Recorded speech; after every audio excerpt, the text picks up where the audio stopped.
Welcome to 60 Seconds Civics, the daily podcast of the Center for Civic Education.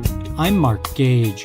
The Bill of Rights appended to the U.S. Constitution is commonly understood to contain specific guarantees of individual rights.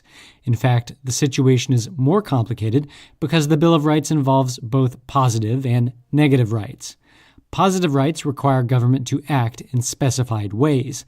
Negative rights restrict government action.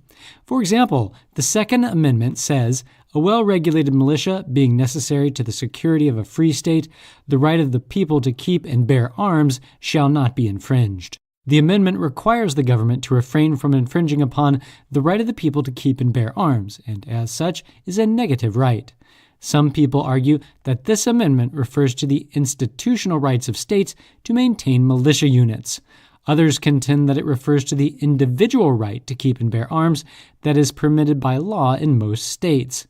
The Supreme Court seemed to side with the institutional view in 1939 in United States v. Miller. In 2008, however, in the case of District of Columbia v. Heller, the court made clear that the Second Amendment protected the individual's rights in federal territories to keep and bear arms. In McDonald v. Chicago in 2010, the court incorporated the Second Amendment and ruled that citizens have the right to keep and bear arms.